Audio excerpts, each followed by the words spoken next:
If I can ask people to start finding their...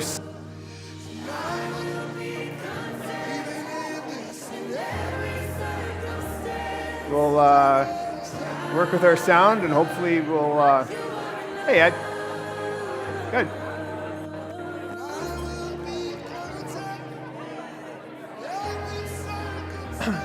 Table hosts, if you can hear my voice while you're in the middle of your conversations. Table hosts, if you would like to grab a canister, will be just fine. Maybe make it easier for people at your table. If there isn't coffee at your table, table host, if you'd like, grab some, that's fine. The orange tab is a decaf, the black tab is regular coffee, full leaded, keep you up at night. So I'll be back up here in a couple of minutes and we'll start our program.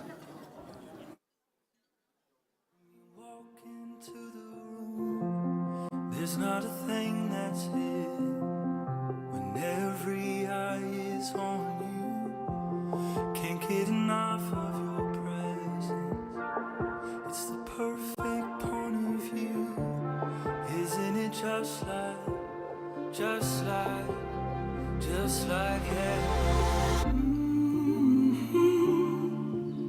Come a little closer, stay a little longer. I can't get enough of you. Come a little closer, stay a little longer. I can't get enough of you.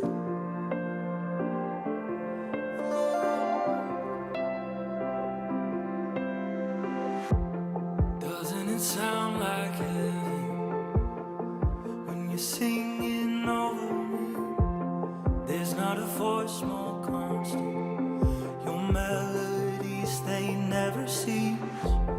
Here I will stand in your presence, in my true identity. Doesn't it sound like, yeah, it sounds like, just like heaven. Come a little closer, stay a little longer. I can't get enough of you. Come a little closer, stay a little longer. I can't get enough of you.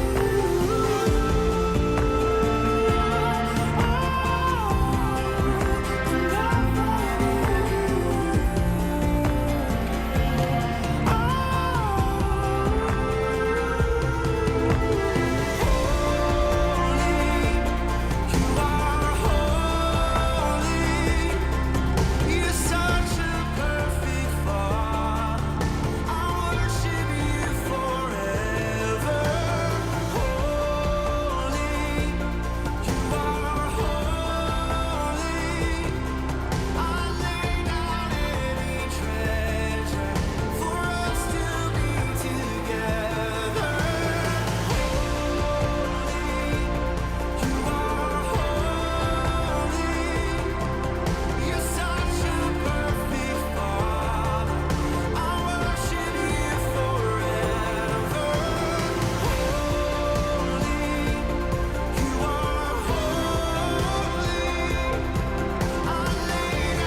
Evening, everyone.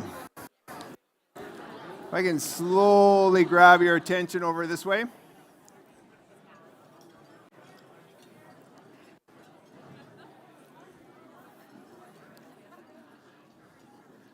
It's excellent. Thank you. Thank you very much. I'm told by our fine tech, Jamie, who's running all of our tech and our live stream and all of that tonight, that if I am forced to yell, the speakers will crackle, and it will just hurt all of us. So he's asked me, see? Yeah, it's already. Yeah. Maybe we'll just have to shut the whole system down, and we'll just yell and then project that way. Hopefully not. Again, thank you everyone for coming out, for enjoying this evening with us. I hope it's a good one for you. It is really one of the things. I was telling one of our staff that this is probably the most talking that I've done in a while at a gala, and it is way more fun standing at the door, shaking hands with everyone who comes in, than getting ready to stand up here on stage and ask people to be quiet and all those things that MCs have to do. But that's where we are today. So thank you. I want to walk a little bit this evening. I'm going to walk you down just a little memories. Years ago, I think I'm dead now. We're back. Thanks. Years ago, Rox and I moved to Brandon, where I moved to Brandon because Roxanne was already here.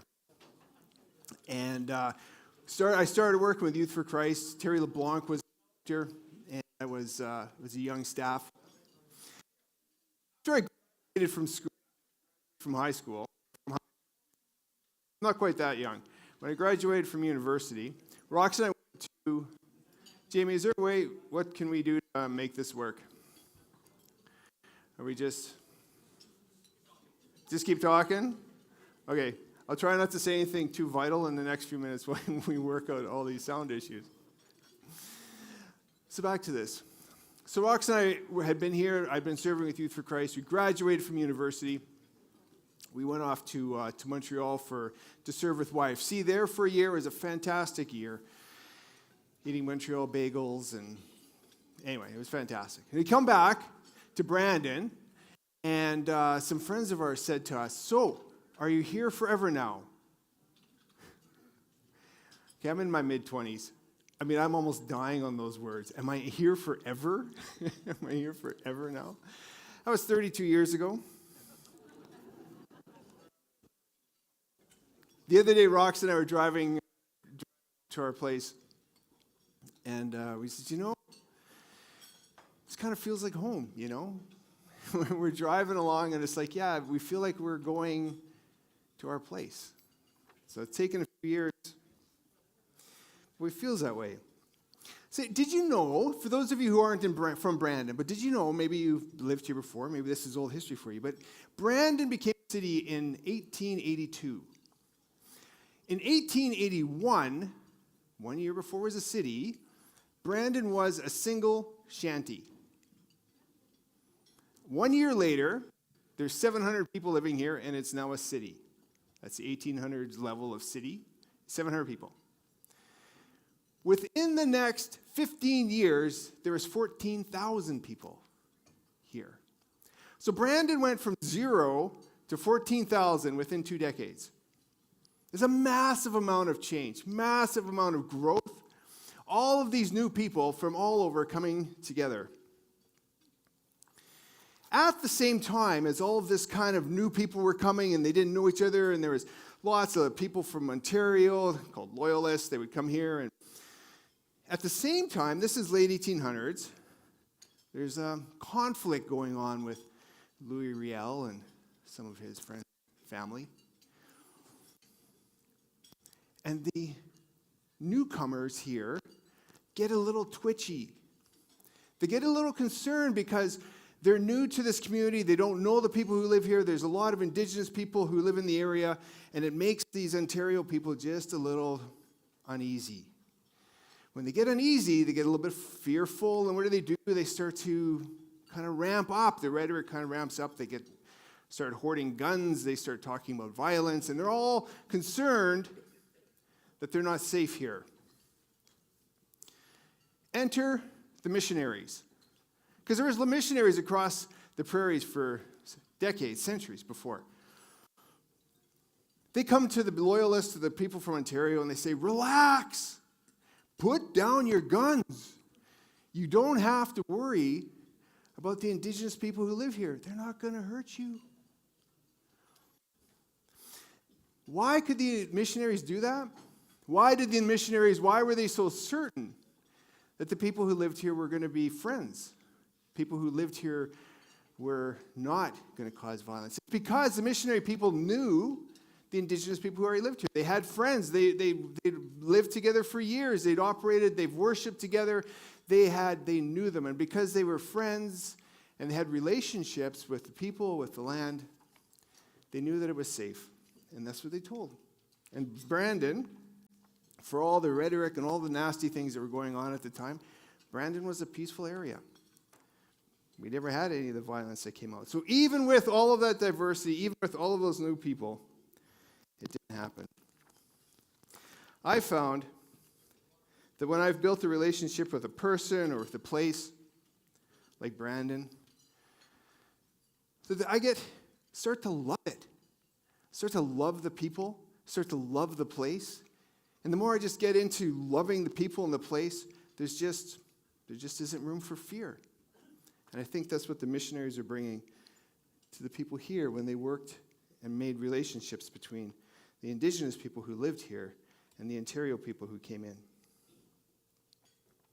So I've known, since I've been here, I've got to know a lot of the people who lived here before us, some of the Dakota, some Cree. You're going to have the opportunity to hear the story of a young Cree woman, here this evening. She's a friend of ours, her and her family. You're going to get a chance to hear that part of her story tonight. So we have lots of differences. We think differently. We've had different life experiences. But we get to know each other, and by knowing each other, we build relationships, and we start to care about each other. And then all those differences kind of get put aside, because I found that, for me, this relationships and reconciliation and coming to love and to be in this place, to be forever in Brandon, forever now. It's because I found peace in this, in that we honor the agreements that were made with people who were here when my ancestors and others moved here. And we build honest relationships of mutual respect and trust. And it's been hugely rewarding. So I welcome you this evening to this land. And thank you for joining us here. We are in Treaty 2 territory. Like I said, you'll hear the story from Anna Lee this evening. She's a young Cree. This is her land that we get to live here and to share. I'm going to take a moment and pray for the evening, and then I have a few instructions, and then we'll jump into the better parts. Bow with me. Jesus, thank you for your presence. Thank you for allowing us to come together in this place, in this small little corner of your creation. Thank you for our friendships, for our kinships, for our joy that is around our tables here. I just pray you're here tonight, freedom among us. To laugh, to be affected, to allow ourselves to open up to hear the stories that are shared here. I pray for the young people who are sharing this evening, that they will just have confidence, that we will be able to hear you in their stories. You're good to us. Amen. As I mentioned before, just some housekeeping. For table hosts, there are coffee jugs over there and over there. Bring your empty ones over there and leave them there when to the side tables, and Victoria Inn staff will collect them. Just bring a full one back to your table. If it's got an orange tab, it's a decaf. If it doesn't, it'll keep you up. That's your choice. All right. This evening, we're going to talk about, you're going to hear 3 youth stories. You've got on your placemat in front of you there, you've got a little bit of the schedule. You're going to hear 3 youth stories. In a moment, I'm going to ask Ethan to come up here. He's going to share the first of the youth stories. This evening, I want to say this, that Youth for Christ has existed and thrived and done great work among young people in Westman because of 3 resources that make this all work well. First is prayer. We have so many people who pray, and you're going to have opportunities tonight to engage in that aspect. So resource number one is prayer. Resource number two is people. We work with the best people. I get to serve with the best people. But it's the volunteers, it's intercessors, it is people who in this community who've opened up and invited young people into their lives. We need prayer, we need people, and we need finances. And you're going to have a chance to invest in all three of those at some point through this evening. And finally, just before Ethan comes up, I also want to just mention that there are going to be breaks in the evening, and during those times, if you want to check out the silent auction out there, that's great. All the money raised there is going straight towards the ministries here. Ethan, you are sitting somewhere. Where are you? Here he is. So I want to make clear, I made a mistake on the schedule there. Let's see. There you go. Good. On the schedule there, I put Ethan's story, and I want to be clear. The way we run stories here is this is not Ethan's story. This is Ethan, it's not his story. Because what we have found is that young people, they are sharing deep, personal, and very vulnerable stories about their lives. And it can be very traumatic to stand up here in the middle of 300 and some people and talk about how awful your life was, right? It's tough. So what we have done is we have worked with youth to write out their story. It's a true story. It is their story. And then we've asked people like Ethan to come and to tell us that story. So the story Ethan will tell us this evening is the story of Nathan's story. Good with this, Ethan? You ready for this? I am. You all right? Excellent. Okay. Thank you. This isn't my story, but it could be. Do you ever wake up in the morning and just know today is going to be a good day? Like before you open your eyes, as you rest quietly, and knowing that you feel deep down in your gut. At first glance, there isn't anything special today. In fact, it will probably be pretty normal. Tabitha and Evan will knock on my door in a few minutes, which is my cue to get up and going. I'll grab a shower, head over to work for the morning, rush off to school for the afternoon, then come back to hang out with some of my neighbors before heading off to AA, an ordinary Wednesday. Thank you, God. I wake up every day hoping for normal, because this wasn't always my story. A few years back, things took a hard turn in my life. In a few short months, I lost my mom to a terrible sickness, my brother to an overdose, and my younger brother left town for school. Sometimes I wonder if it hadn't all happened so close together, would I have made it through to the other side without ever falling apart? At the same time, not sure if I'd trade my experiences for anything else. This year was one of the worst of my life. Most days, the hurt and loneliness was so overpowering, I just shut down. I found it was easier to numb my feelings, hide from the world, than it was to face it. I found a bit of peace in booze and weed. I've heard it's called self-medication. It is my way to manage pain. Managing pain isn't pain-free though. The more I used, the further I found myself from my dad and my brother, and the further I was from myself. I gave up on the best parts of myself. I made room for the hard places to take root in me. I've struggled for years with my mental health, even before addiction. But in those early years, as long as I had my family, I was able to take care of myself. As the grief went on and the pain and substance abuse grew, I slowly forgot about taking care of myself and my health. I started to cut myself off from my dad and my brother, and the community I had through school and church I grew up in. It didn't take that long before I woke up and realized I was alone. I didn't know where to go. Have you ever felt that way? Just so alone and confused? I dreamed of the days before this happened and begged God for something different. I didn't care if there was a future for me or not. Either take it all away, help me find my way back to something worth living for. In these dark days, I was forced to confront my pain in my heart and my health and my relationships with my family. It took some time to realize that as much as I drove myself to isolation and addiction, my dad never stopped checking in on me, looking out for me and trying to find me more options. Dad would drag me with him to AA once a week and kept fighting for me. finding stuff for me to try and encouraging me to check out whatever resources he stumbled upon. My dad never gave up, and without him, I'm not sure I would be here. Let me say that differently. I'm sure I wouldn't be here without him. It seems like years that I fought to find a way out of that darkness. And even when I finally found the lead that Dad set for me to find housing, it took another year for that wall of darkness to crack down. That first year was confusing for me. Those early days without alcohol and weed forced me to confront the pain, the struggles with my mental health and physical wellness, and repair the relationships I had seen broken. Stretching was near constant. Most days, I just wanted to shut down. I'd fall asleep dreading the work the next day would bring, and then every morning, I'd wake up to a knock on the door with a cheerful voice yelling, "Good morning," through the door. At first, I hated it. I really hated it. Why did they just keep showing up, and why were they so cheerful? Couldn't they just leave me alone? And it wasn't just the wake-ups. My support work kept after me, always encouraging me to take a new step forward, to try the next step in my recovery. It took some time for me to realize how much I had lost in those last few years. With the support of Common Spaces and my dad, I started to rebuild life.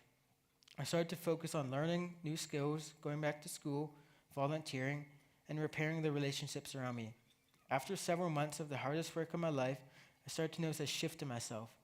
That morning door knock went from being the worst part of my day to the part where I found my center. It started something fresh. Listen, I can't lie to you. I still don't particularly like mornings. However, most days I wake up just before I know somebody's going to knock on that door and take a moment to think about the day ahead. In the past year, I have made peace with my family, found purpose for the days ahead, and have started to embrace who I am and how God created me. This journey hasn't been easy, but it has been transformational. I know it. Deep down inside, I can feel today is going to be a good day. Thank you.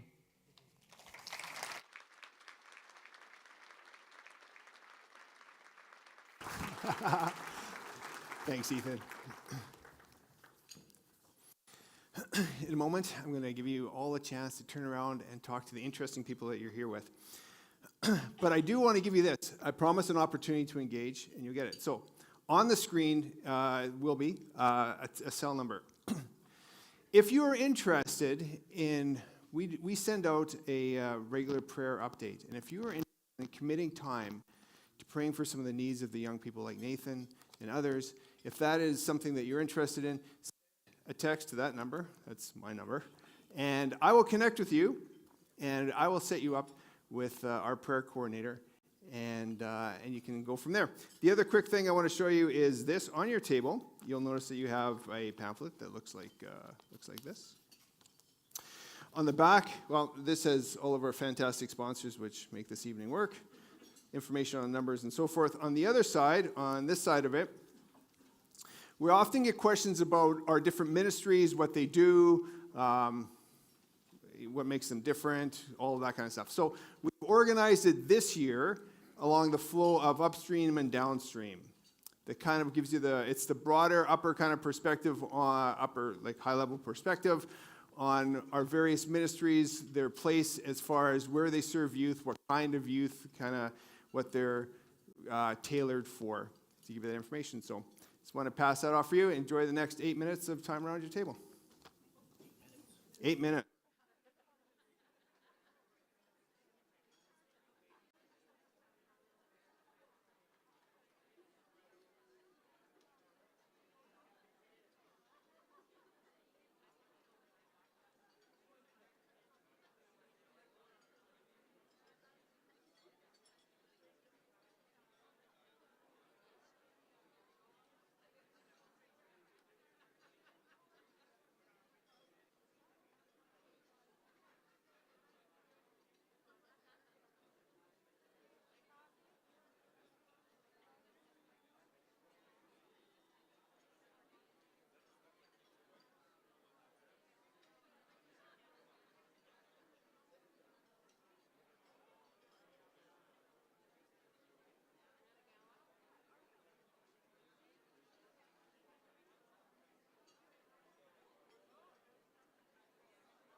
I'm going to call your attention back up here to the middle for next little bit.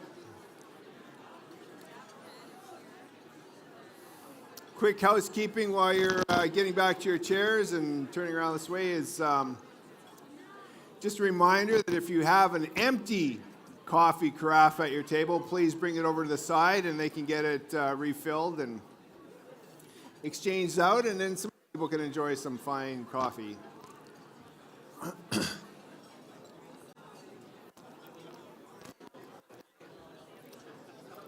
Okay, if I'm having trouble drawing attention, I've been suggested that I should start telling dad jokes. Seriously. I'm not sure what dad joke I could tell, but I got some dad joke. Okay, that was meant to be a threat. I thought it would like work, you know, like, oh, please don't tell a dad joke. We'll be quiet. Well, listen, no. All right.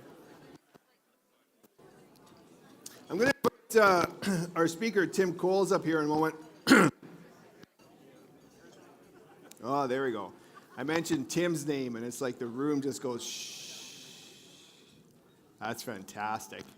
Tim, that is power. That is power. Of course, you haven't heard him yet, so. Anyway, I just gotta say, we are honored to have Tim come and share here with us this evening. Tim is our national director.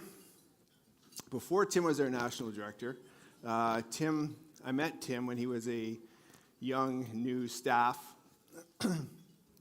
with a haircut much like mine, and it's true, he did. And it's not because he lost it. He did it by choice.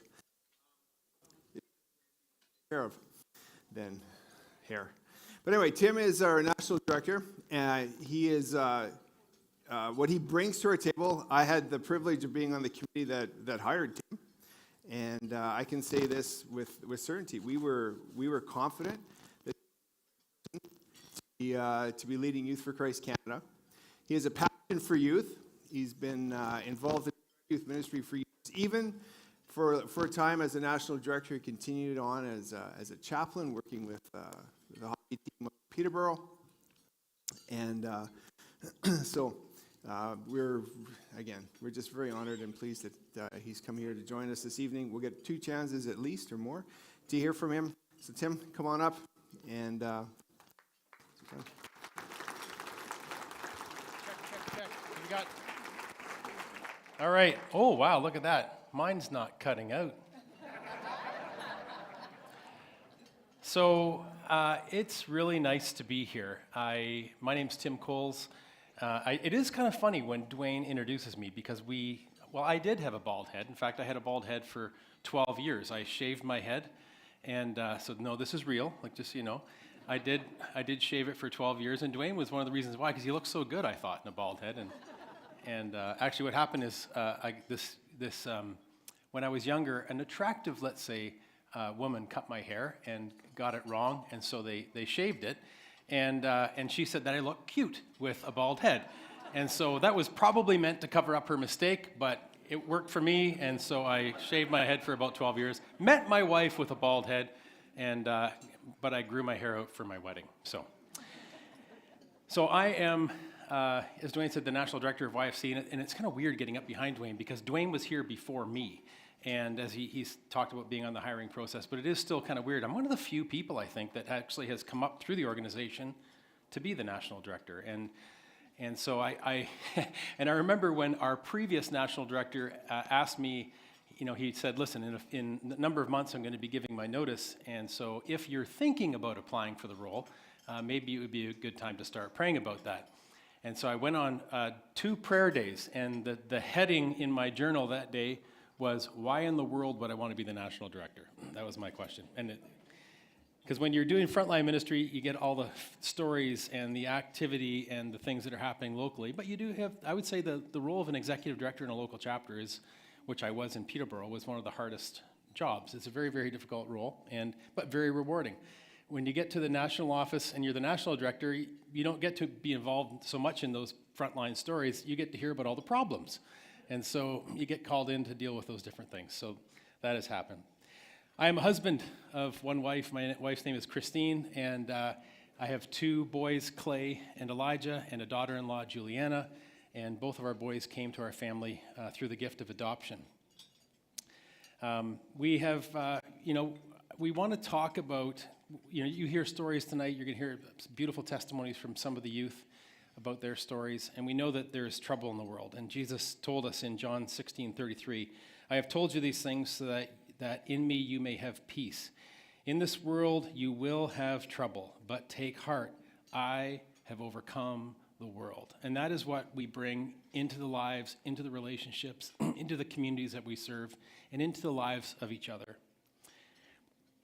As I was thinking about a way to sort of break the ice on this 10 minutes that I've got right now, I started reflecting on the fact that Brandon has actually played a significant part in my story, even though I live in, as Dwayne mentioned, Peterborough. I just live just north of Peterborough, Ontario, a little town called Ennismore.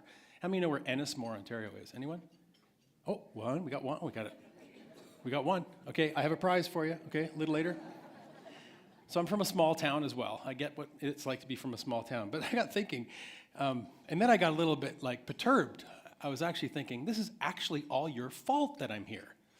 Because in 1996, I was working in a collegiate sports in Peterborough, and a couple from Brandon walked in to our sporting goods store. And why would a couple from Brandon be in Peterborough in 1996? Anyone? Hockey, Memorial Cup, Brandon Wheat Kings. Dingman, I think, was the captain that year. And they had tickets for the Pete's Quebec game the next day, and they didn't want to go because they're from Brandon. So they gave me tickets to a Pete's game. Well, little did they know, or I know, where that would actually end up leading. And a number of years later, as Dwayne mentioned, I became the chaplain of the Pete's. And I'll just mention that briefly later on. Also, Dwayne and Roxanne, later that year, in the summer, we met at our national ministry conference at Fair Havens in Ontario. And we golfed together and got to know them and began to have these friendships in YFC, which kind of got us drawn a little bit deeper. But the real problem was Mark Anderson.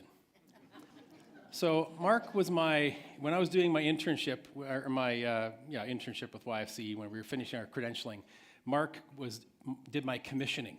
And so he sat down with my wife, Christine, and I, and prayed that we would stay 2 more years, because we were living through a disastrous time in our home chapter in Peterborough. And so it's actually all your fault that I am still here. So if this went well tonight, then you can take credit for it, and if it didn't go well, it's all your fault. You're probably familiar with the work of Youth for Christ in Brandon and Russell and Verdon. But did you know that you are a part of something so much bigger? Youth for Christ is all across Canada, and in fact, all around the world.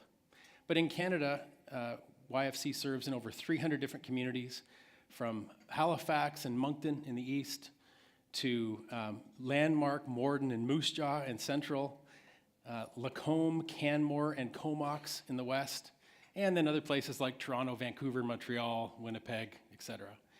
YFC has over 750 staff spread out across Canada. It's the largest Christian youth organization in Canada, and might be even the largest Christian ministry, one of the largest Christian ministries in Canada, and you are a part of that tonight.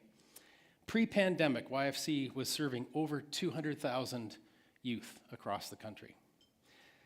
Sometimes we can see ourselves in our communities where we live as either the center of the universe because of the local culture and the things we love about where we live and that, or we might see ourselves as being overlooked, like we're somewhere between Winnipeg and Saskatoon, like people don't really know about us and where we are. But I want to assure you that the rest of Canada knows that you're here. I can tell you firsthand that the Westman chapter and the city of Brandon are well marked on the Youth for Christ map. Sean Funk and Alan Peters have both served as the chairs of our Young Leader Advisory Board. Our Young Leader Advisory Board has brought tremendous ideas for change to how we engage staff, train staff, and engage with our mission.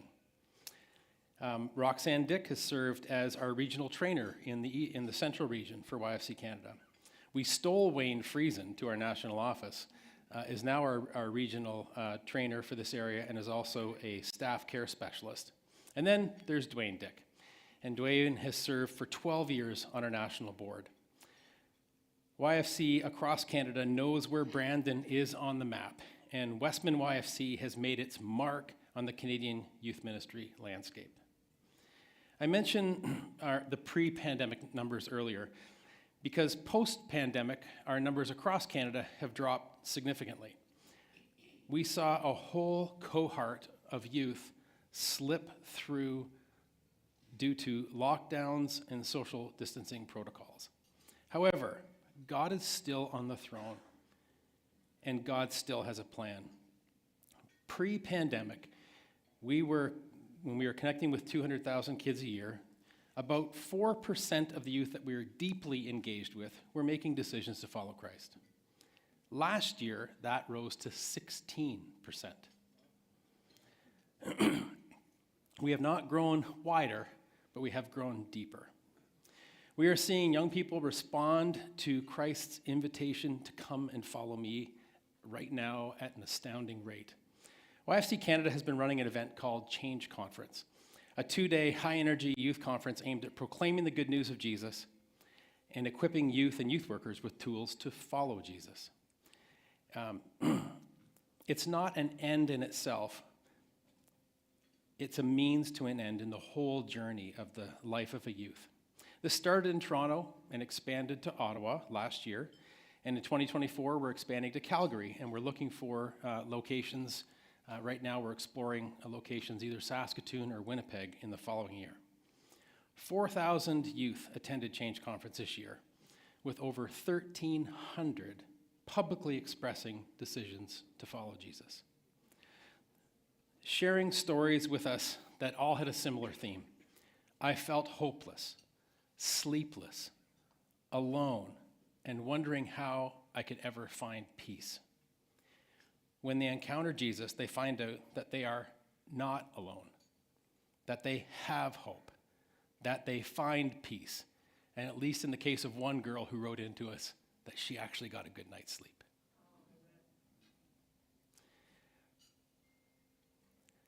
There is a hunger for the Word of God right now that I haven't seen in my 30 years of youth ministry. That couple that we met from Brandon, who gave me the tickets to my first Pete's game, had no idea what they started. After a number of years, I became the chaplain, as Dwayne mentioned, of the Pete's. And over the years, we've consistently had between 18 and 20 players attending chapel once a month, which is pretty significant. That's pretty amazing, actually, that many players in an OHL team would attend a chapel. And then we always would extend to them the option of a Bible study, something deeper, and 1 or 2 players might show an interest each year. This year, 20 out of 26 players attend Bible study every Monday night.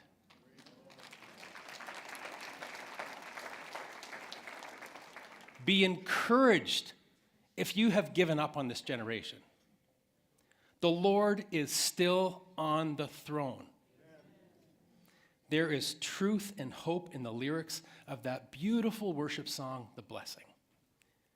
May his favor be upon you and 1,000 generations and your family and your children and their children and their children.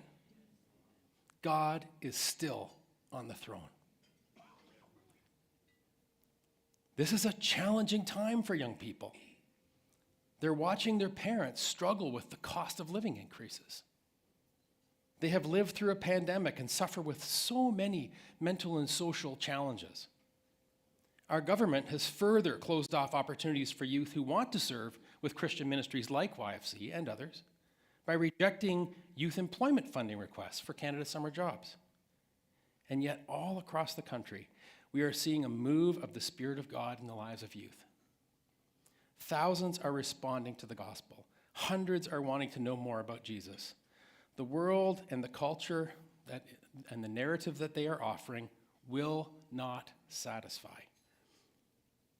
It's like water that leaves you thirsty for more. And as followers of Jesus, together, we are offering a living water through a surrendered life to Jesus. Jesus said to the woman at the well, and if you haven't watched the Chosen series of the scene of the woman at the well, it's free. Everyone can watch it whenever you want. It's a beautiful, Beautiful scene. Jesus said, "Everyone who drinks of this water will be thirsty again, but whoever drinks of the water that I give him will never thirst again. The water that I will give him will become in him a spring of water welling up unto eternal life." Together, this is what you and I have to offer. Jesus, a spring of living water, springing up to eternal life.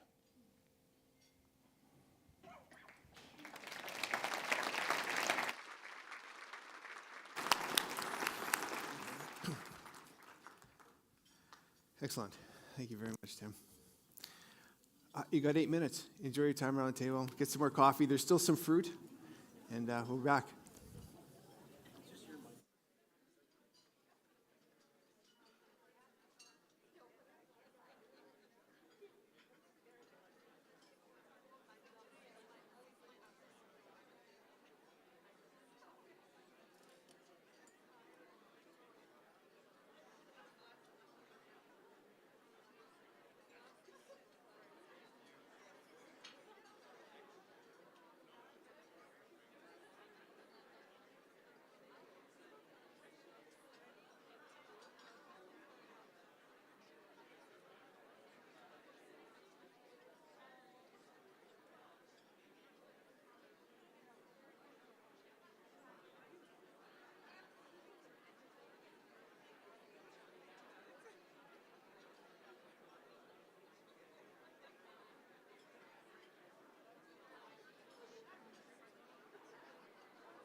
All right, if I can jump in on your conversations again.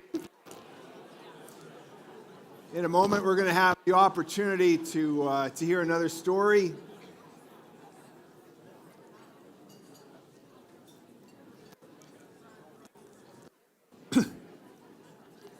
There we go. I'm going to invite, where is she? Sarah. Over here somewhere. Over there, perfect. Sarah is going to be sharing Angela's story with us. Nervous? It's on. Is it on? I don't know. You just have to start talking and Jamie will tell you. All right, I'm talking. Yeah, it's green. Okay, perfect. All right. Thanks for your attention. All right. This is a true story, but it's not my story. For part of my life, things were good. My dad made good money in the trades, and my mom took care of us kids. We were sometimes dropped off to different churches around the Brandon and seemed like a normal family to most people. Then, Mom started taking pills, more than the doctor prescribed, and addiction took over. My parents started fighting more often, and there was no money left. And eventually, they split up. Mom and us kids moved to a smaller town, and Mom opened a second-hand store, but she was not sober. Some people in town knew and tried to help us, but most people didn't know. I took care of my two younger sisters. I made sure they got to school, I made sure everyone ate, and I started running my mom's store too, since she was often too high to even show up. I seemed really mature and responsible to the people around me, but I shouldn't have to be mature and responsible. I started using drugs and drinking as a teenager to cope with life at home, to cope with all the responsibilities that I had, to just let loose sometimes. And before long, my own addiction had taken hold. I had a few abusive relationships in my 20s and 2 children, and both daughters were taken away to my addiction and the instability of my boyfriends. My oldest children still aren't a regular part of my life, but I see pictures every once in a while, which is better than nothing, I guess. During my party years, I ran some flop houses for drug addicts in Brandon, and I could tell you some pretty crazy stories that you wouldn't believe. For many years, I did not think I would ever get sober, and honestly, I didn't have the energy to try. My mom, she never figured it out. When I was pregnant with baby number 3, I really tried. I was sober for part of my pregnancy, but was again with an abusive partner, and neither of us were really ready to raise a child. Addiction was still holding us in its grips, and because of this, my 3rd child was taken by CFS as well. I was sober sometimes and then not. I would fight to see my youngest daughter and then fall off the wagon again. I tried the sober housing program but wasn't ready to follow the rules. Then, U-Turn gave me one more chance. Even though some of the staff didn't think I was ready, even my own social worker didn't think I would ever change. I asked for some really strict rules while I was at U-Turn, and I didn't want anyone else allowed in my apartment but me. And slowly, so slowly, I started staying sober for longer periods of time. I started doing what I need to do to get my baby girl back to me. I started actually having hope that I could parent. I got a full-time job and loved the feeling of taking care of myself. While at U-Turn, my daughter came to live with me again, and we looked for our own apartment. I was getting my last chance. It took me a while to believe it, to believe that I could do it, to stop waiting for CFS to come knock at my door and take my baby away. And it took me a while to dare to hope that I had a future as a mother. Now, my daughter and I have our own apartment. Every day isn't easy. Parenting a toddler isn't easy for anyone. My daughter has extra needs in part because I wasn't sober during her pregnancy. And I'm facing everything that means for me to getting her the help that she needs to live her best life. Without U-Turn giving me one more chance, I truly believe I would still be addicted to meth and living on the streets. They believed in me, gave me tough love, and helped me work through it well with CFS and connect me to a wider community of supports. Life isn't easy, but at least I'm here for it. I'm here for my daughter because of your partnership with U-Turn and Westman YFC. I finally believe I can be a good mother. I can see my future for my daughter, and I see myself worthy of dreaming. Thank you. All right. Sarah.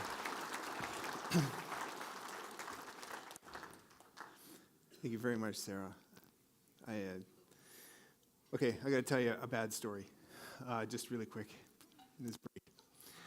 When I was a young youth minister here, I was working with YFC, and I was sitting in a training session, and we're doing this around. And I'm sitting at a table with the individual who was at that time he was the executive director for Child and Family Services. I can't remember the whole conversation, but during the course of this little round table thing, I made the comment about parents who kids were taken away from them. And I made some comment about them not caring for their kids. They just don't care. I knew kids whose parents had done awful things to them. So like I had some experience, expanded it out to that statement that they just don't care. And this wonderful older gentleman looks at me and he says, every parent loves their child. And I'm like, it was one of those crushing moments when my youth and naivety just kind of gets exposed right out there. But he was so gentle. Every parent loves their child. So this story, Angela's story, is a powerful piece for me and for others in our office to see how things have changed in her life. We're going to break again. I'm going to give you another chance to around your tables. Before you do that, we are going to put again cell up there. This time, as I said, we have three major resources that we need. One is prayer, and thank you to those who texted and wanted to join into our prayer network. The other thing is people, and the other one is finances. At the end, you're going to have another opportunity to invest in finances. But right now, if you would be interested in sitting down and having a conversation with me about what it means to be a sustainable funder. A sustainable funder is somebody who says, you know what, I want to be in this for long term. I want to sit down and see, what does this mean for me to be investing in YFC for the next 5 years, 5 years?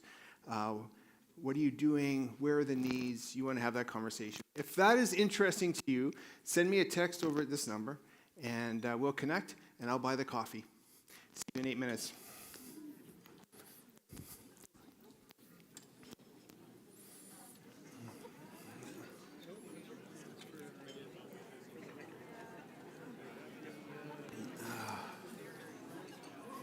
Are we doing okay?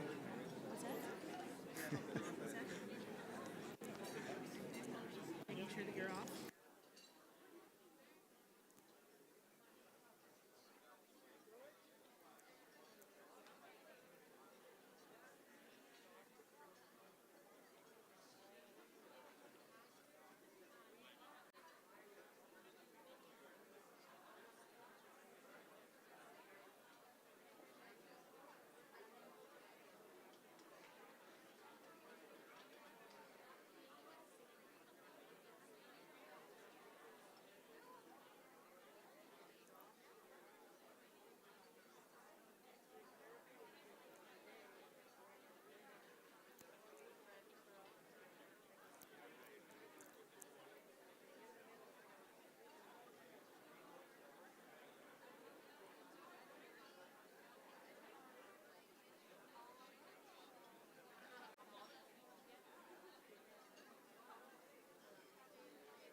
going to call your attention back up here.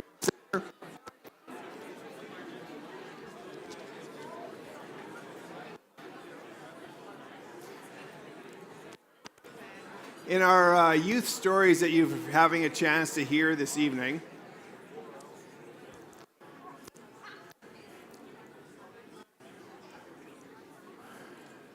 we're bringing stories from young people that also give you a view into some of the diversity of the ministry areas that we get to be part of. As I mentioned with on the brochure, we're organized things a bit around an upstream downstream model. So upstream ministries are those that try to work with young people before they're too far down, before they've experienced homelessness, before they've experienced some of the abuse, some of the things that come with a longer time living in a hard life or in some of the hard homes. But there are young people who experience mental health and some other concerns in their life, and home isn't terrible. They are not all wrapped up with drugs and other things yet. But they still need interventions. They still need an opportunity to hear about Jesus. They still need an opportunity. And so that's our more upstream programs. And within our Westman here, our upstream ministries are lit groups. Huddle is kind of right in the middle. And then it slips further downstream with common space. And the next story we're going to hear Annalee's story. Where is Brooklyn? Brooklyn, there it is, excellent, come on up. Brooklyn is going to share with us Annalee's story. Annalee has been involved in a number of these, and she asked, this is her real name. So with Nathan and Angela, we made some changes just because we're live streaming this and whatever. But Annalee is like, this is my story, and I want to be told. Now, Annalee's not here to tell that story. Brooklyn's going to share that with us. But your ears. Thank you. Good evening. Can you hear me? Yeah. There we are. For those who don't know me, my name is Brooklyn Cron, and I have the honor of sharing Annalee's story today. To be honest, my story is larger than my involvement with YFC. Life is complex, and my story hasn't been an easy one. I hope that you will see how the relationships that I've developed within YFC have been a support for me and for my family at points in my life. A few years ago, Roxanne told you all a little bit about my younger years when I was part of lit groups. Those are days that I still cherish in my heart. I want to thank Roxanne, Becky, and Kaylee for saving me. They gave me a safe space and somewhere where I belonged.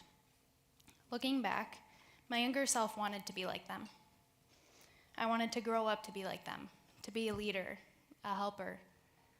I wanted to be a helper and a leader. I wanted to impress them and show my gratitude for helping me figure out the kind of person that I want to be. This environment, it helped me to say no to negative influences. I was taught valuable life lessons, and most importantly, they showed me that I was wanted. One day, after school, a couple of friends wanted me to join them in the alley to smoke a joint. I declined their offer and told them I needed to be at lit groups. That was a pattern in my life, saying no to those negative options, because I knew that this group was a good opportunity and this was somewhere that I needed to be. Years and years later, I continued my education. I continued reading and learning, and I made it to high school graduation. Now, I'm almost done my first degree at Brandon University, an English major. My professors encourage me to aim for my master's. They tell me that I'm smart, and being Indigenous, I can be a role model and an inspiration to others. Honestly, I'm not sure how I feel about being a role model. Sometimes I really embrace it, and my chest feels really good, but other days, it feels like my feet are dragging. But I'm going to keep working to be the person that my younger self would want to look up to. Being an Indigenous female, it means that there are 2 more reasons that people look past me. I'm a store manager, and I can't tell you how many potential employees come in and walk right past me, not even glancing my way. They go straight to either the male staff or the white staff. If they aren't able to treat me with respect, there's no guarantee they'll treat my customers with respect. My store will not be one where people of Indigenous descent or of color aren't welcome. Being Indigenous in branding can be double-edged, especially for me in the way that I pass as white, when my complexion is compared with my relatives. See, for me, racism isn't about my race. It's about how I look. And for some of my family members, they have suffered more racism than I have because of this. My beautiful, beautiful grandmother who raised me, she prayed for me and she brought me up in the church. She introduced me to my Lord and my Creator.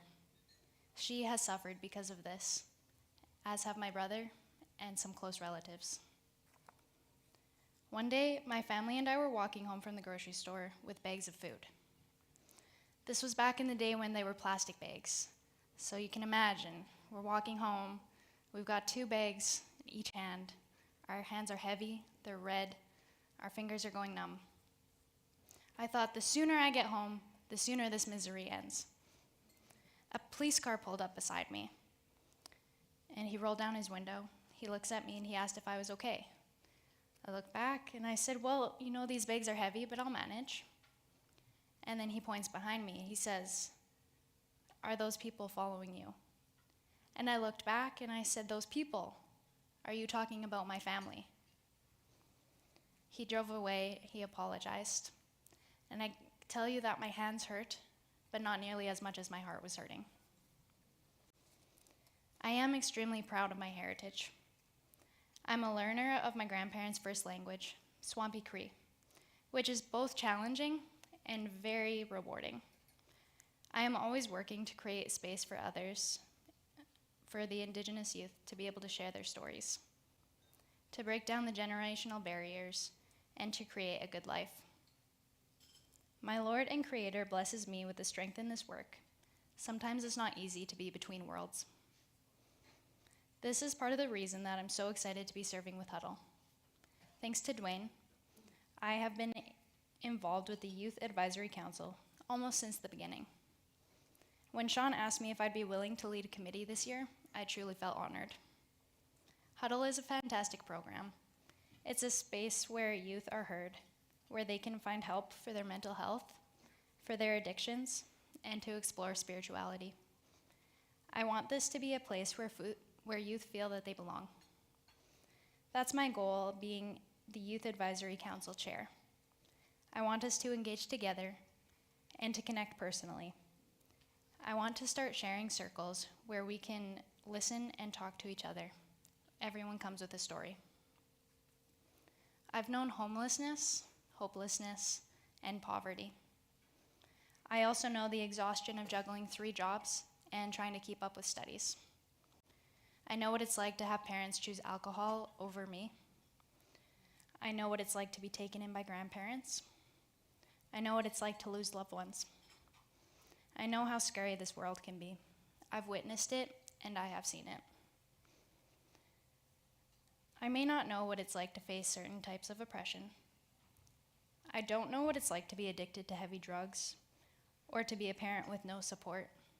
My mental health issues are different than those of my peers. We are all so different. That's why I want Huddle to be a place where we can listen.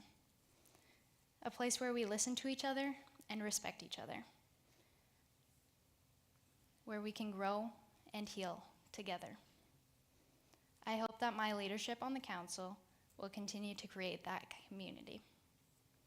Thank you for engaging in this little piece of my story. I'm not always who I aspire to be, but thanks to my Lord and my Creator's help, I will continue growing. Thank you.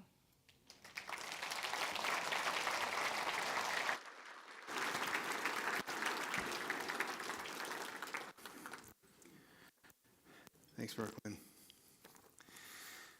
When we get to know people, Annalie's goal, as we get to know people, we get to love. And that kind of pushes away fear. We get to know each other, find healing. Annalie's great. Talked about a couple of times that the resources that make the difference: prayer, finances, people. This is an opportunity, cell numbers up on there, if you are interested in being part of our team. Annalie is looking for young people, so Andy, Sean, you don't count. 50s, a little bit up there. But if you are under 29 and are interested in partnering with somebody like Annalie in the youth council, send me a text. They are recruiting now. They have an application process, and they'd be happy to hear from you. If you're interested in volunteering with us to be part of Lake Groups with Rox and to make a difference with her and Cassidy as they're serving young Annalise, send me a text, and we'll hook you up.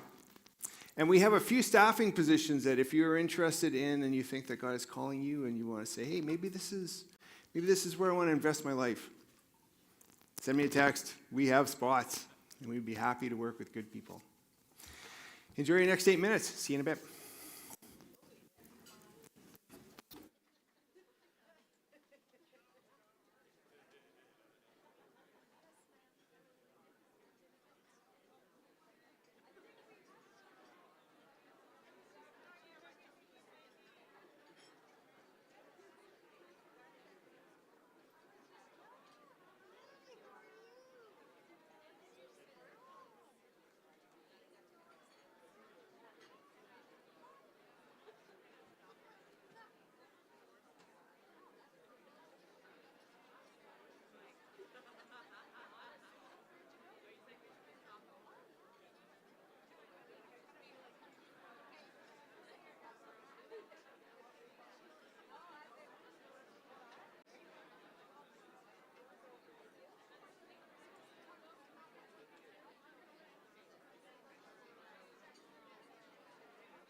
All right, if I can, again, slowly grab your attention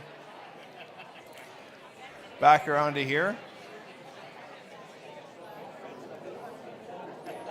We did a little mic swap, and hopefully that saves some of our ears, some of your ears.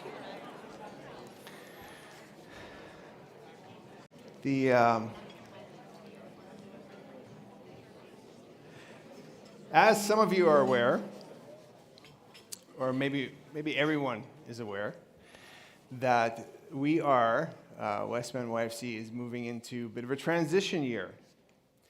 As I mentioned, I've been doing this, working and serving with YFC for the last 32 years, and looking forward to serving some more. I'm not retiring, but I will be changing some positions and a position, and I'm going to take a minute to explain a little bit of what that looks like. But before I jump into that piece, there is a man here who you can blame for the fact that I am standing here.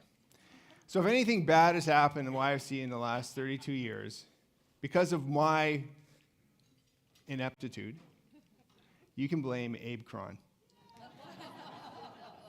He's here somewhere. There he goes. Yep, there he is. Abe standing there at the door. Yep. True story, Abe hired me. He was on the board of YFC back in the day when they still played Rook, and he hired me. That was great. At the time, I wore my hat backwards, and he thought that was great. And I had hair, so it was one of those. Anyway.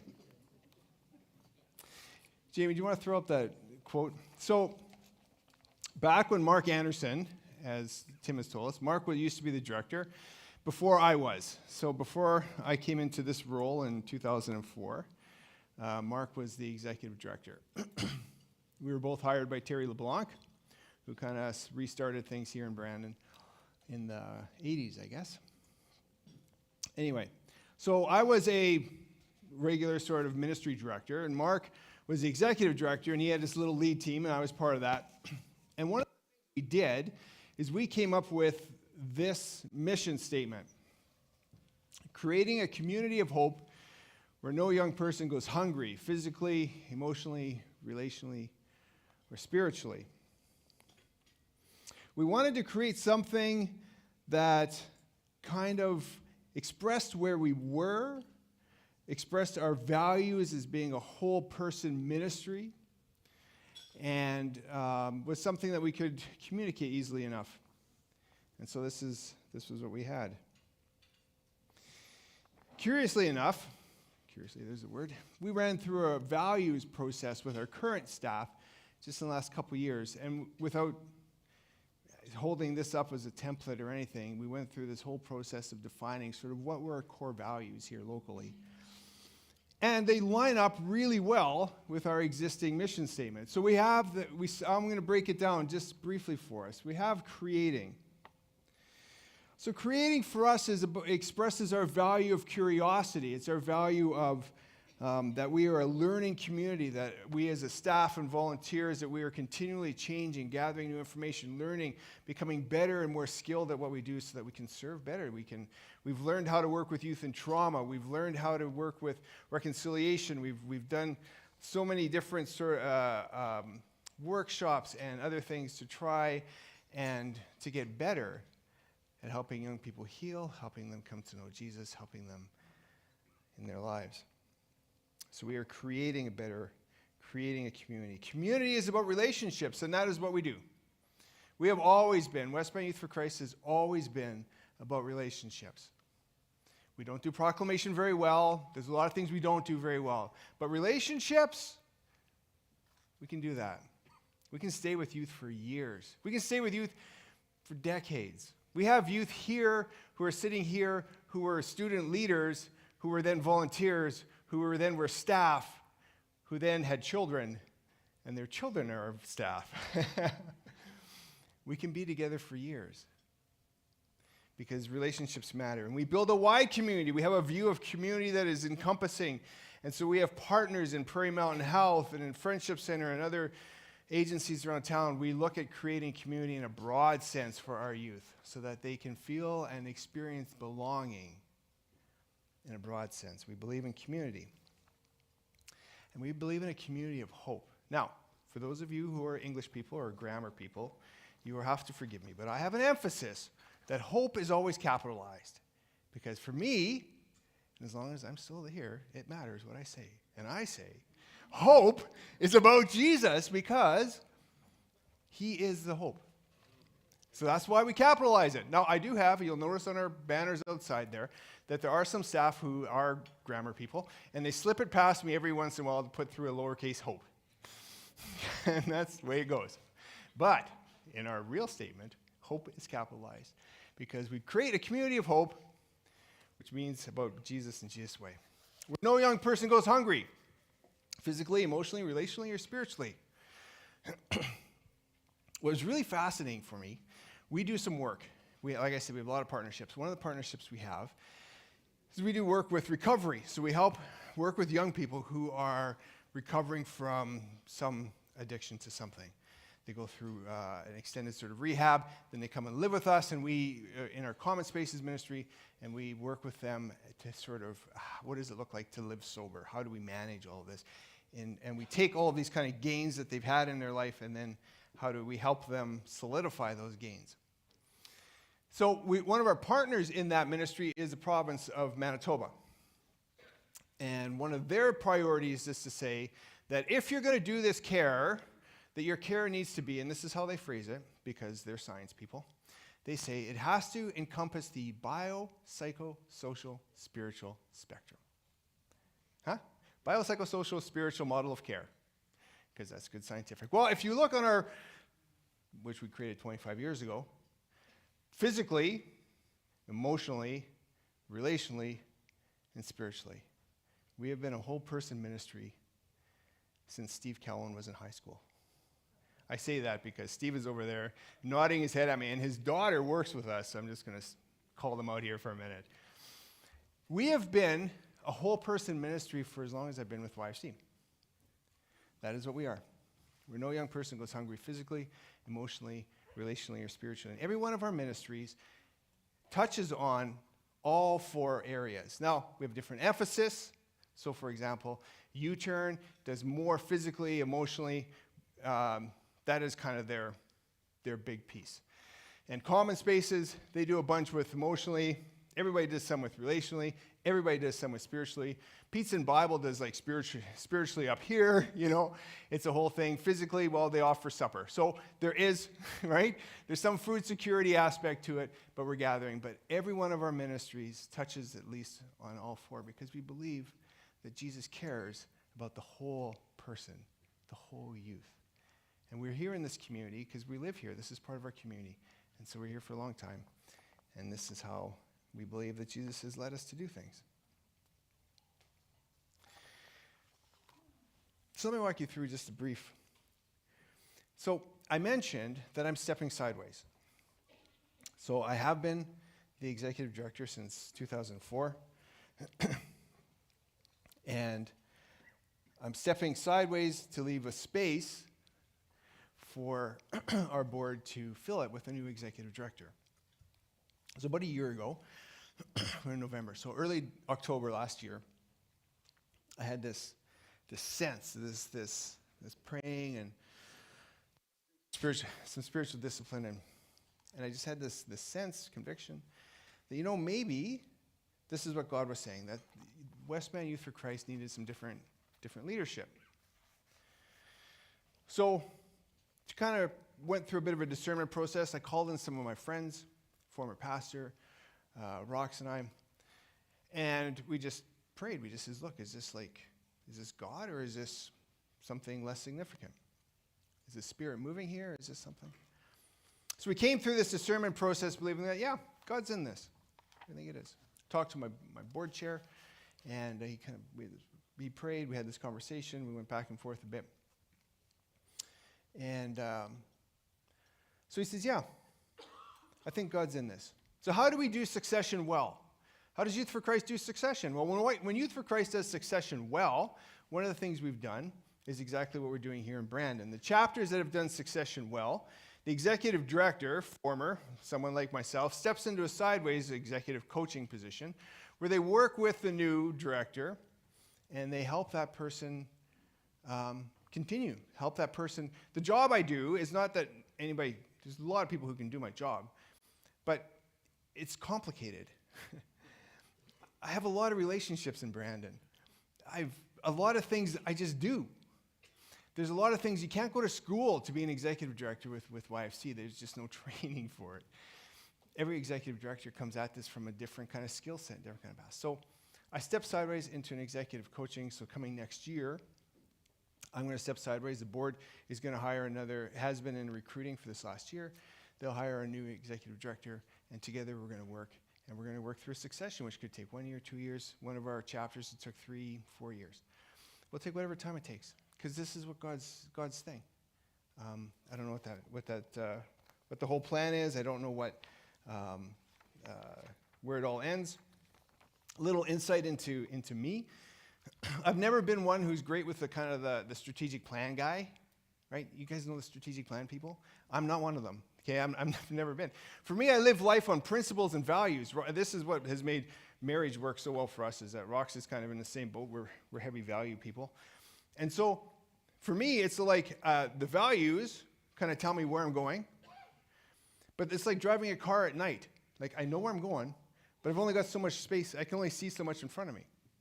So I just kind of keep going with what's in front of me. And right now, what God has revealed is that I'm going to step into this coaching role, and he's going to take care of the mission. And he's going to take the YFC into a direction that he knows it needs to go, in a direction that I wasn't going to take it. So people sometimes ask, so Dwayne, what are you going to do? And I say, I have no idea. I don't. I'm going to, within YFC, I'm going to do whatever it takes to do this succession well, based on whoever they hire for the executive director. That'll change what I do for my role. What am I going to do after that? Again, I have no idea, because I don't know how long I'm going to be executive coach, because we're going to do succession well. And because young people are going to continue to thrive, we're going to continue to do well, we're going to continue in our partnerships here in Brandon. So we're going to do all of those things well, and that's kind of what the next few years are going to look like. Okay, this is unscripted, but we're good with it. Does anybody want to throw a question at me? I mean, I don't want to leave people leave here going, man, I wish I could have asked Dwayne. In fact, if you want, you can text me, because I get it up on my wrist, and I'll answer your question. 721-0132. You send me a text, I will give you an answer to the question that is in your head right now.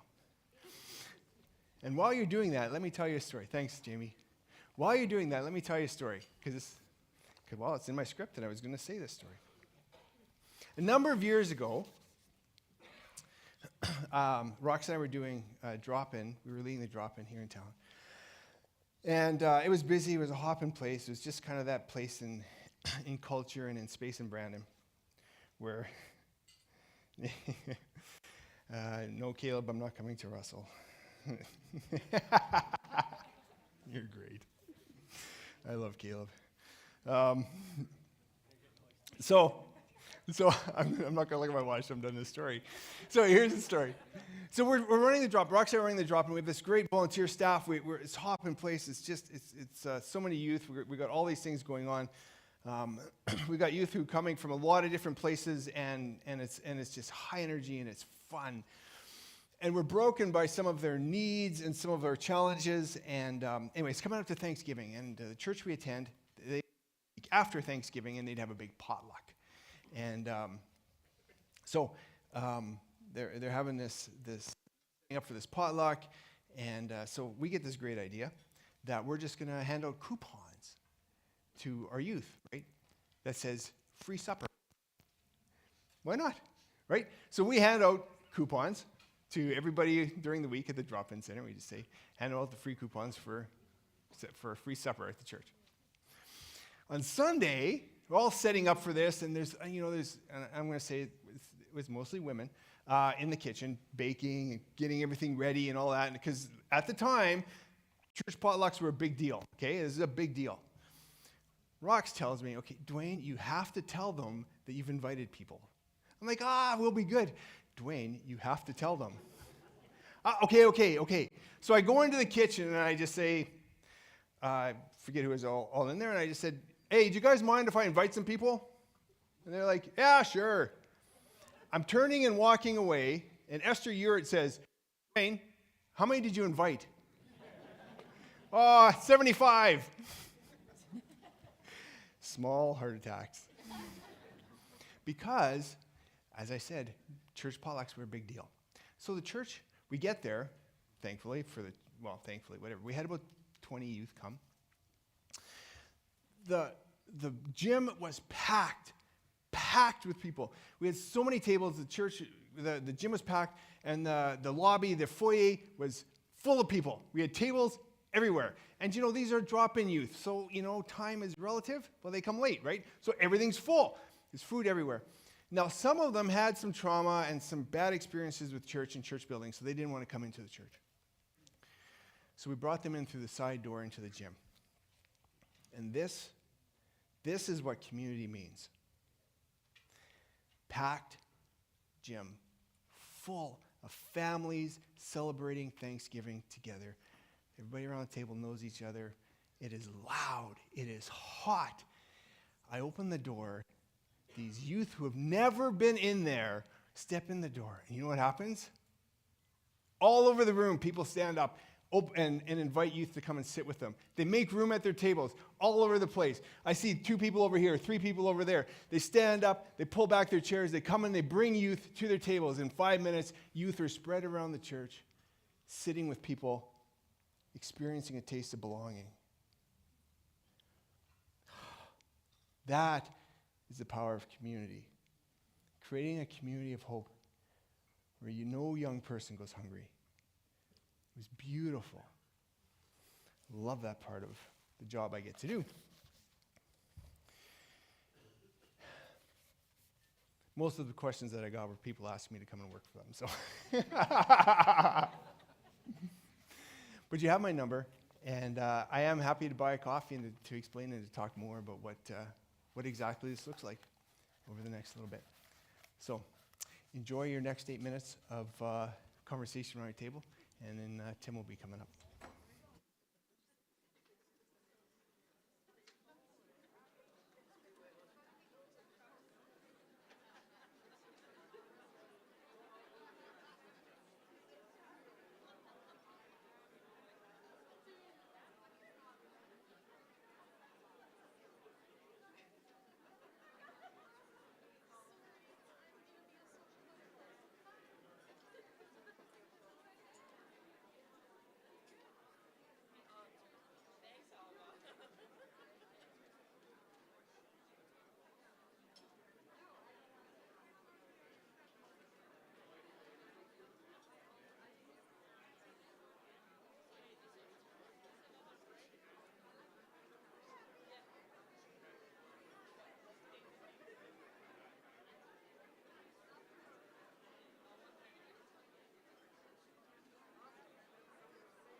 Check. We are coming to the final leg of this journey.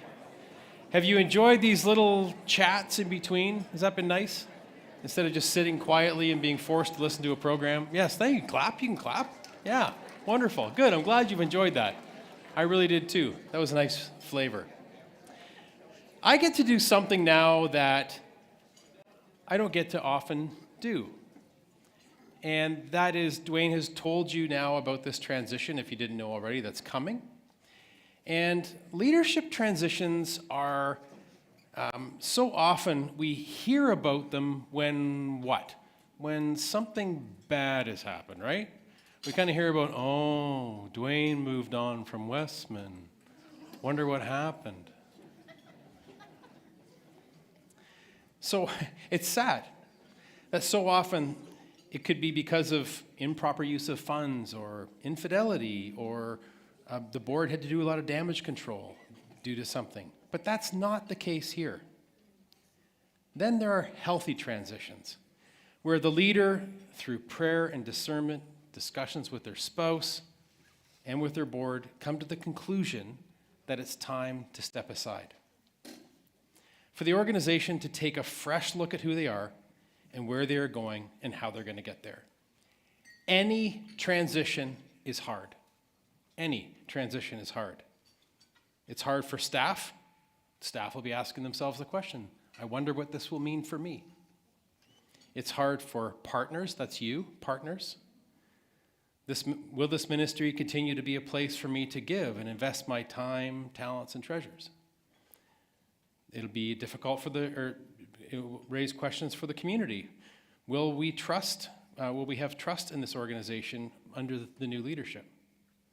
It was a year ago that Dwayne informed me of this sense of that he was sensing that maybe it was time for him to move laterally in the organization. The Spirit of God was calling he and Roxanne into this season and to trust God with the change. This upcoming transition season, I have a charge for you all. For the board, if you're a board member, can you just raise your hand? Quick little around the room. I just want to see for the board where our board members are. A couple here? Nope. Yep. There we are. Thank you. For the board, your job is to direct and protect the ministry, to own the mission, vision, and core values of the ministry, and to hire a new executive director accordingly, to create clarity, to communicate clarity, and to reinforce clarity with your new leader, with the staff, and with this constituency. For the staff, the road will have some uncertainty. It naturally will. Things won't always be clear. So ask questions, seek clarity, and be a willing partner of the inevitable change that is upon you. This is not crisis management. This is a healthy transition. So celebrate it. For you, the partner, that's you, that's everyone else who's here. Help create stability with your partnership, with your time, with your talents, and with your treasures. Your support through this upcoming healthy transition will make or break the future success of this ministry. If you are unclear, ask questions. And please be the number one cheerleader of the new leader. Dwayne.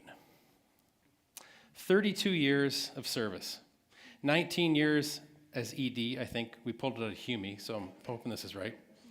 And 12 years on our national board. That's 4 terms. Our previous national director and current international president, Dave Brereton, came up with this term to describe our executive directors: missionary entrepreneur. And I think that when he came up with that term, he was thinking of Dwayne. Missionary. Dwayne has a missionary heart, seeking to bring the mission, the gospel, the good news, hope, capital H-O-P-E. Get that right, staff? Into every nook and cranny that this community serves. He is also an entrepreneur. Every product or service that we purchase to solve a problem that we have. Did you know that? You buy a toothbrush to solve the problem of brushing your teeth. You buy a car to solve the problem of getting to your workplace. You get the point. When an entrepreneur sees a problem, they create a product or a service to meet the problem and to make a profit. When a missionary entrepreneur sees a problem, they identify a solution, and then they look for ways to either give it away for free or at a sacrificial cost, right? Dwayne has a unique ability to identify a problem, work with his team to come up with a solution, and then maximize partnerships between you, the donor partner, the government, and the end user. So the youth and young, which are the youth and young adults that need the service. He leverages every angle to maximize impact and minimize cost. He is a missionary entrepreneur. On the national front, I have witnessed and partaken in the way that Dwayne walks toward a challenge. He doesn't neglect it or walk the other way. He sees a challenging situation or a conversation and he walks toward it. He opens the door to these challenges, authentically, with great care, but somehow seemingly without a care of what people think of him. Dwayne's approach to organizational leadership is the definition of courage. The definition of courage is the willingness to act in the face of fear. Over 32 years, Dwayne has served 4 terms on our national board and played an important role in shaping our national vision, challenging the process, walking toward conflict, embracing it with a warm and caring smile, and a smile that isn't always visible on Zoom, because if you've ever been on a Zoom meeting with Dwayne, you only get this much of his bald head with his headphones sticking out on either side. Though Dwayne isn't going anywhere, we want to recognize this milestone, as this will be his last gala as executive director. So Dwayne, I want to present to you, come on up, a Faithful Service Award on behalf of the Board of Youth for Christ Canada. This is something nice you can put on your desk. 32 years and counting, faithful service for all that you've done.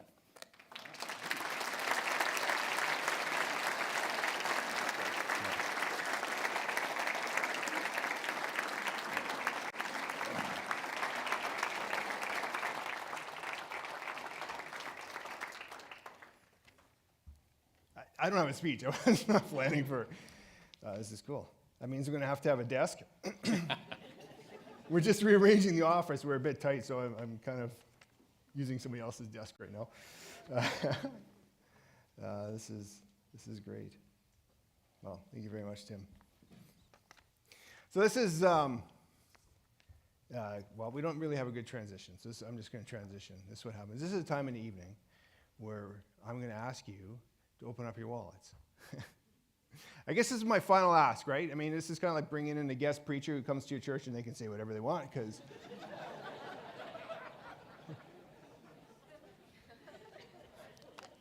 I'm not going to do that.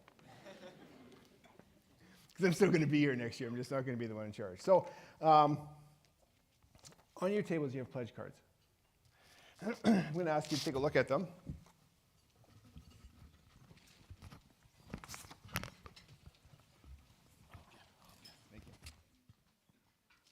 I'm going to ask you to take a look at the pledge cards. In a moment, I'm going to ask you to fill them out, to put in, designate where you would like the money to go, and to put it in the envelope in the middle of your table. So, on this side, we have our amazing sponsors. Again, I just want to say that these are the people who help make this event possible. These are fantastic people who love the work we do, love the youth we do, and if you're looking to shop with them. On the other side is you put down your name and so forth, and you get to designate where your funds go. So, and we honor that. So you have lit groups, you have creative journeys, you have huddle, you have common spaces, you have U-turn, you have core, you have satellites. You can choose where you'd like your funds to go. On the back side, you can fill out the rest of the pledge card is the amounts, cash or check, credit card. If you want to do monthly is a sustaining thing. That's kind of how helps a ton as far as budgeting and people looking at their salaries and whatever. So monthly, first of the month, 16th of the month, or if you're just giving tonight special gift, you just X that out there. You can do a credit card, you can do with an automatic check, however, e-transfer, whatever works for you. You can just fill those pieces out. Some people have asked me what would make tonight hit our financial goals. If every person here, well, okay, the weather was a little bad, so we're a little short on people here then, but if everybody here, if we average $150 a person, then that will hit our goal. So for some people, 150 is way too small because you can do so much more. Other people, 150 is a big stretch and you won't, and that's fine. It is an average. It's just giving people an average to say, we'll hit the number if that's kind of the number we look at in the room. So now, if you would like to take a moment to fill that out, and in a couple of minutes, the host from your table, I'm going to ask them to come up here to collect the envelopes from your table, and for the host to bring it up here. We have a basket over here, and for the host to collect the envelopes, to bring them here. I'm going to ask the staff to come up and to remain up here, and we're going to take a couple of moments to pray for our staff. The other thing to do before this evening closes off, and look at this, we're actually going to hit our timeline, so bonus on us. The other thing I'm going to just remind you to do is that there is a silent auction, and if you have put your money down there at some point, somebody may have been out there during one of those many breaks that we had and gone out there and put their name in and beat you to that prize auction item. So you have a couple of minutes to go out there and go a little higher, go to the next person. All the money stays here. You don't have to be looking for a deal. It's all about the ministry here. So, a couple of minutes, and then I'm going to call people up. Jamie, you want to throw some sounds on for us?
All right, table hosts, if you don't mind collecting the envelopes and bringing them up. Staff, if you're at your tables, can you collect the envelopes and come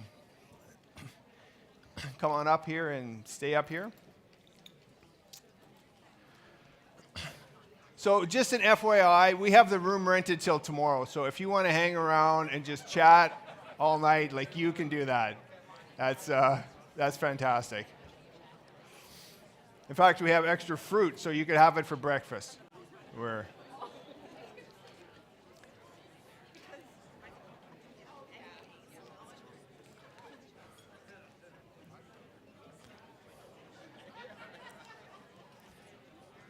So, yeah, hey, Caleb, you guys can come up too, okay? Like, you guys can join for, I know you're satellite staff and you kind of, not in Brandon, but you are us, man. This is.